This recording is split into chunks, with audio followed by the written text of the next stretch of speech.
Hai, bertemu lagi pada video kali ini bersama saya, Ibu Tika. Pada video kali ini kita akan membahas mengenai bermain drama. Setelah kalian menonton video ini, kalian akan mengetahui mengenai apa itu bermain drama dan bagaimana bermain drama. Nah, teks ini sangat penting untuk kalian pahami karena biasanya dalam kehidupan sehari-hari kalian pasti akan sering bertemu dengan kegiatan-kegiatan seperti ini. Nah, mari kita langsung saja bahas apa itu bermain drama. Drama berasal dari bahasa Yunani, yaitu draumai, yang berarti berbuat, berlaku, bertindak, bereaksi, dan sebagainya. Dalam Kamus Besar Bahasa Indonesia atau KBBI, drama memiliki beberapa pengertian. Yang pertama, drama diartikan sebagai syair atau prosa yang menggambarkan kehidupan dan watak melalui tingkah laku atau dialog yang dipentaskan. Yang kedua, cerita atau kisah yang melibatkan konflik atau emosi yang khusus disusun untuk pertunjukan. Dari beberapa pengertian tersebut, kita dapat menyimpulkan bahwa drama adalah kisah kehidupan manusia yang dikemukakan, dipentas berdasarkan naskah menggunakan percakapan, gerak, laku, unsur-unsur pembantu seperti dekor, kostum, rias, lampu, dan musik, serta disaksikan oleh penonton. Bentuk drama ada 5. Yang pertama, berdasarkan sastra cakapannya. Yang kedua, berdasarkan sajian isinya. Yang ketiga, berdasarkan kuantitas cakapannya. Yang keempat, berdasarkan pengaruh unsur seni, dan yang kelima, berdasarkan bentuk lain dramanya. Nah, mari kita lihat jenis-jenis dari bentuk-bentuk drama berikut. Beberapa bentuk drama diantaranya sebagai berikut. Yang pertama, berdasarkan bentuk sastra cakapannya. Terbagi menjadi 2, ada drama puisi dan drama prosa. Drama puisi sebagian besar cakapannya disusun dalam bentuk puisi atau menggunakan unsur-unsur puisi. Sedangkan drama prosa cakapannya disusun dalam bentuk prosa. Kemudian yang kedua, berdasarkan sajian isinya.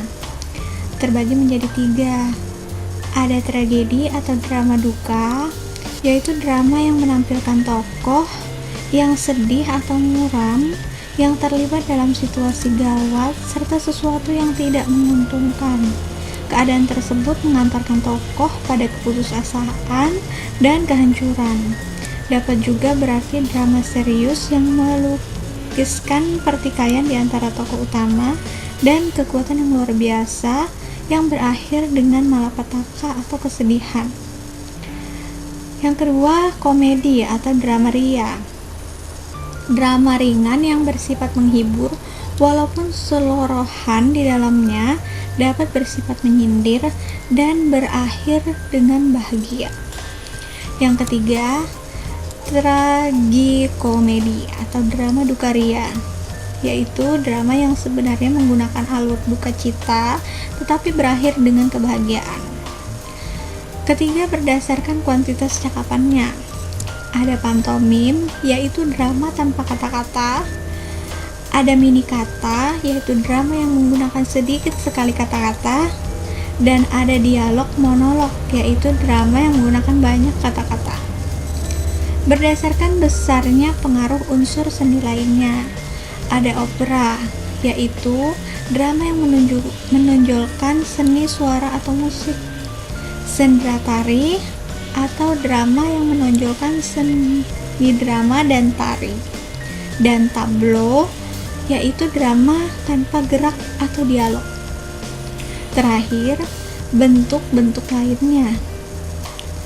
Yang pertama ada drama absurd, yaitu drama yang sengaja mengabaikan atau melanggar konversi alur, penokohan, dan tematik. Yang kedua, drama baca. Naskah drama yang hanya cocok untuk dibaca, bukan dipentaskan. Drama borjuis, drama yang bertema tentang kehidupan kaum bangsawan, muncul pada abad ke-18. Kemudian drama domestik, drama yang menceritakan kehidupan rakyat biasa. Lalu ada drama duka, drama yang khusus menggambarkan kejahatan atau keruntuhan tokoh utama. Drama liturgis, yaitu drama yang pementasannya digabungkan dengan upacara kebaktian gereja. Ini biasanya ada di abad pertengahan. Lalu ada drama satu babak, yaitu lakon yang terdiri atas satu babak, berpusat pada satu tema dengan jumlah kecil, pemeran gaya, latar, serta pengaluran yang ringkas. Dan yang terakhir, drama rakyat, yaitu drama yang timbul dan berkembang sesuai dengan festival rakyat yang ada, terutama di pedesaan.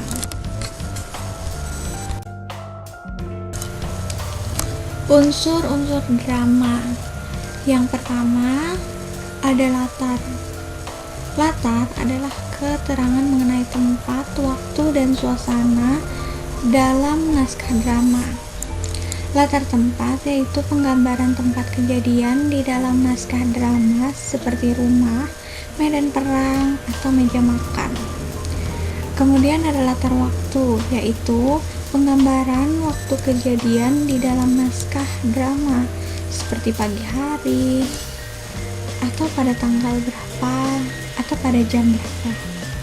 Kemudian latar suasana atau budaya, yaitu penggambaran suasana ataupun budaya yang melatar belakangi terjadinya adegan atau peristiwa dalam drama. Kedua, penokohan. Tokoh-tokoh dalam drama diklasifikasikan sebagai berikut. Yang pertama, tokoh idaman. Tokoh ini berperan sebagai pahlawan dengan karakter yang gagah, berkeadilan, atau terpuji. Kemudian yang kedua, tokoh gagal atau tokoh badut. Tokoh ini mempunyai pendirian yang bertentangan dengan tokoh lain.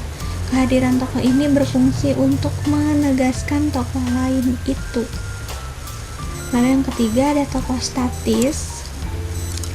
Tokoh ini memiliki peran yang tetap sama tanpa perubahan mulai dari awal hingga akhir cerita. Dan yang terakhir, tokoh yang berkembang. Misalnya, seorang tokoh berubah dari setia ke karakter berkhianat, dari yang bernasib sengsara menjadi kaya raya, dari yang semula adalah seorang koruptor menjadi orang yang soleh dan budiman. Ketiga, dialog. Dalam drama, percakapan atau dialog haruslah memenuhi dua tuntutan. Yang pertama, dialog harus turut menunjang gerak tokohnya. Dialog haruslah dipergunakan untuk mencerminkan apa yang telah terjadi sebelum cerita itu, apa yang sedang terjadi di luar panggung selama cerita itu berlangsung, harus pula dapat mengungkapkan pikiran-pikiran serta perasaan-perasaan para tokoh yang turut berperan di atas pentas. Kemudian yang kedua, dialog diucapkan di atas pentas lebih tajam dan tertib daripada ujaran sehari-hari. Tidak ada kata yang harus terbuang begitu saja. Para tokoh harus berbicara jelas dan tepat sasaran. Dialog itu disampaikan secara wajar dan alamiah. Keempat, tema, yang merupakan gagasan yang menjalin struktur isi drama yang menyangkut segala persoalan, baik itu berupa masalah, kemanusiaan, kekuasaan, kasih sayang, kecemburuan, dan sebagainya. Untuk dapat mengetahui tema drama, kita perlu mengapresiasi menyeluruh terhadap berbagai unsur karangan itu. Tema jarang dinyatakan secara tersirat. Untuk dapat merumuskan tema, kita harus memahami drama secara keseluruhan. Lalu, pesan atau amanat merupakan ajaran moral didaktis yang disampaikan dalam drama itu kepada pembaca atau penonton. Amanat tersimpan rapi dan disembunyikan pengarang dalam keseluruhan isi dalam drama. Sebagaimana jenis teks lainnya, drama terdiri atas bagian-bagian yang tersusun secara sistematis. Sebuah cerita drama harus bergerak dari satu permulaan melalui satu bagian tengah menuju suatu bagian akhir. Ketiga bagian itu diapit oleh bagian penting, yaitu yang pertama prolog, yang merupakan kata-kata pembuka, pengantar, ataupun latar belakang cerita yang biasanya disampaikan oleh dalang atau tokoh tertentu. Kemudian yang kedua, dialog. Nah, dialog ini meliputi lagi bagian orientasi yang menentukan aksi dalam waktu dan tempat, memperkenalkan para tokoh, menyatakan situasi suatu cerita, mengajukan konflik yang akan dikembangkan dalam bagian utama, dan ada kalanya membayangkan resolusi yang akan dibuat dalam cerita itu. Lalu komplikasi, bagian tengah cerita, mengembangkan konflik. Nah, yang terakhir resolusi, biasanya muncul secara logis dari apa-apa yang telah mendahulunya di dalam komplikasi. Titik batas yang memisahkan komplikasi dan resolusi biasanya disebut klimaks. Pada klimaks itulah terjadi perubahan penting mengenai nasib sang tokoh. Kepuasan para penonton terhadap suatu cerita tergantung pada sesuai tidaknya perubahan itu dengan yang mereka harapkan. Nah, yang ketiga epilog. Bagian penting yang mengapit dari dialog, yaitu kata-kata penutup yang berisi simpulan ataupun amanat tentang isi keseluruhan dialog. Bagian ini biasanya disampaikan oleh dalang atau tokoh tertentu. Kemudian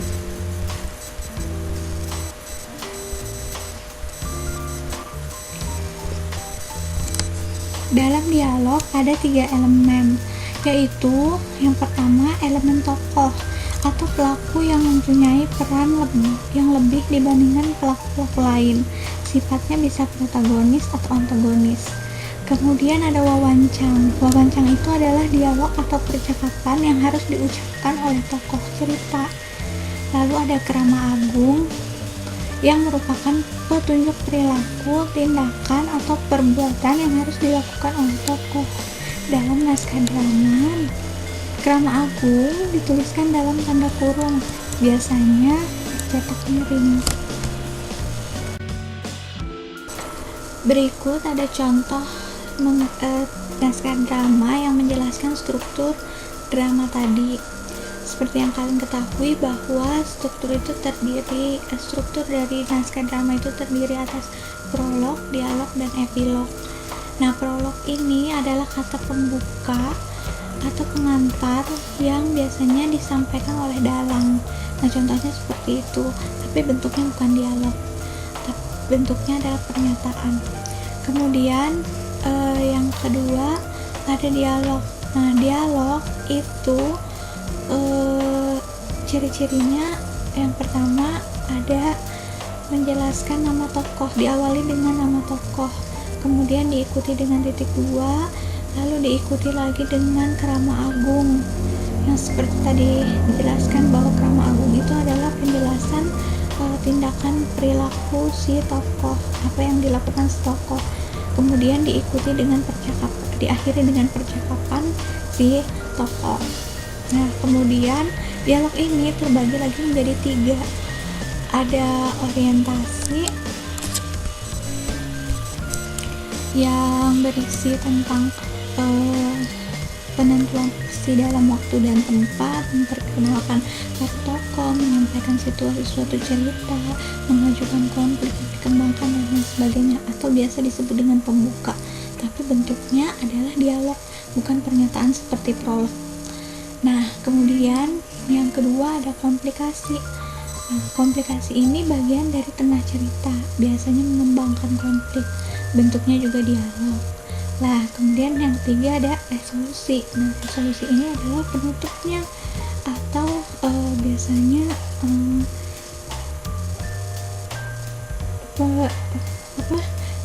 penjelasan mengenai nasib sang tokoh.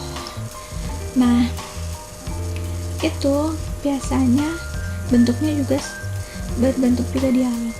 Nah, kemudian tiga elemen dialog yang terakhir setelah dialog ada epilog. Nah, epilog ini adalah kata-kata penutup yang berisi simpulan seperti yang kamu lihat pada contoh berikut. Nah, dialog tadi juga terdiri atas tiga elemen. Nah, yang pertama ada tokoh. Yang pertama ada tokoh yang menjelaskan pelaku yang mempunyai peran yang lebih dibandingkan pelaku-pelaku lainnya. Tokoh itu biasanya berisi nama. Kemudian dia punya sifat, bisa protagonis dan antagonis. Nah, contohnya seperti yang kamu lihat, ada beberapa tokoh yang dituliskan di sini, ada Aris, Titik, dan lain sebagainya. Kemudian yang kedua ada wawancang. Wawancang itu dialog atau percakapan yang harus diucapkan oleh tokoh cerita. Nah, contohnya seperti wawancang itu seperti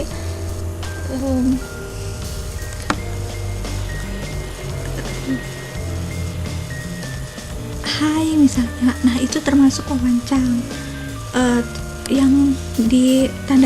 Yang ditanda petik itu termasuk dalam wawancang. Kemudian yang terakhir ada krama agung.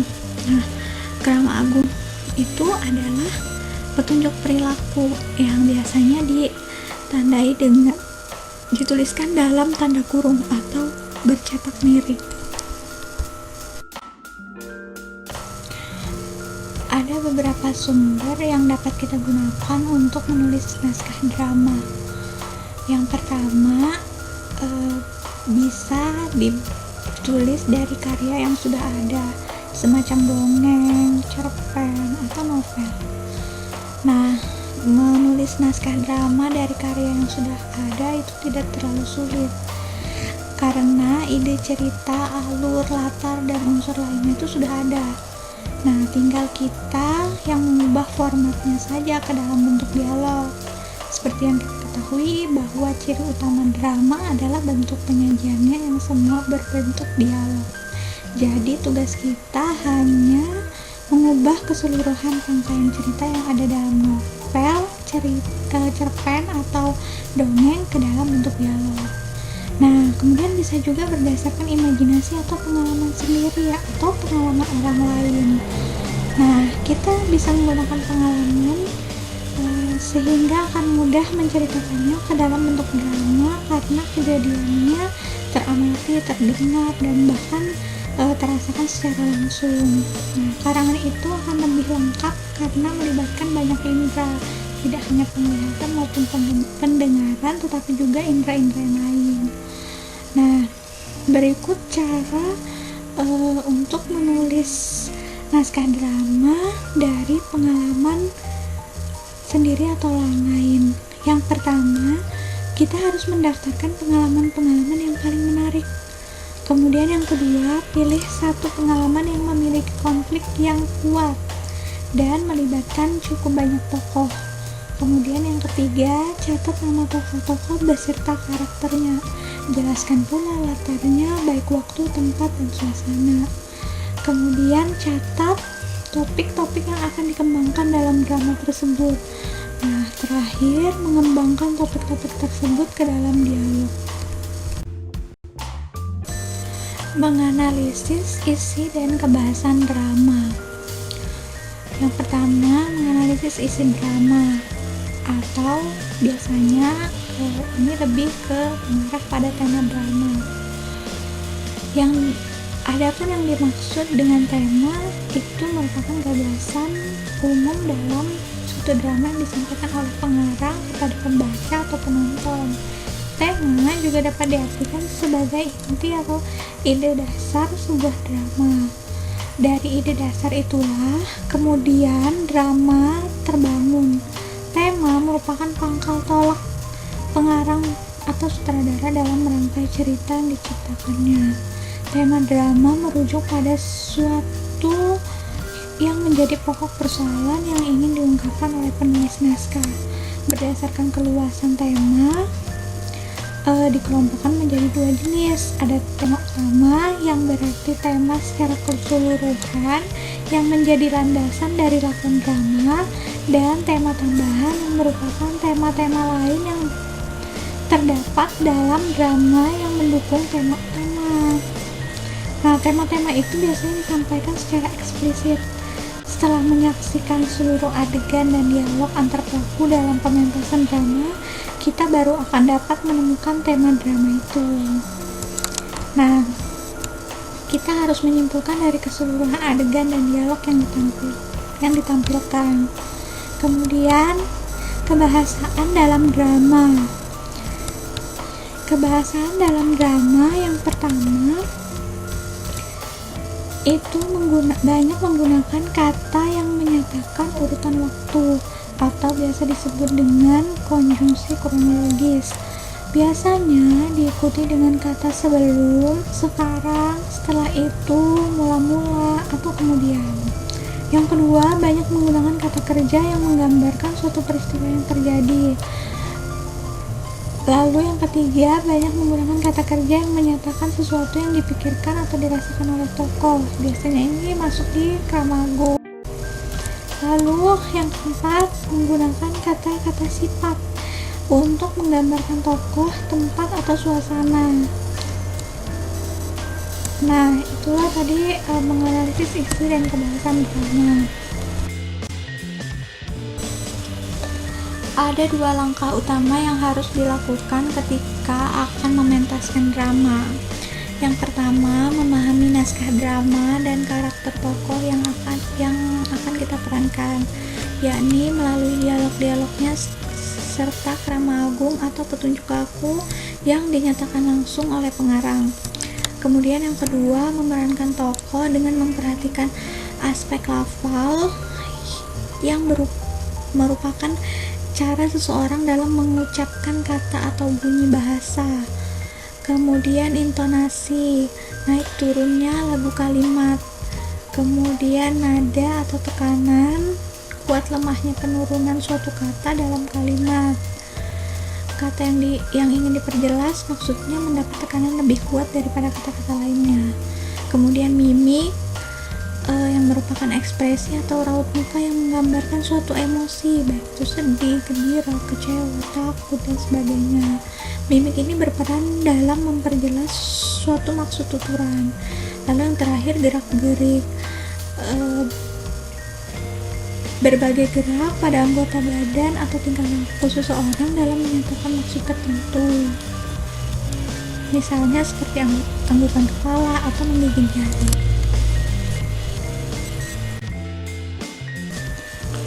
Nah, itulah tadi pembahasan mengenai apa itu bermain drama dan bagaimana bermain drama. Semoga video kali ini dapat kalian mengerti dan bermanfaat untuk kita semua. Sampai bertemu di video selanjutnya. Jika ada saran dan pertanyaan, kalian bisa tuliskan di kolom komentar. Terima kasih.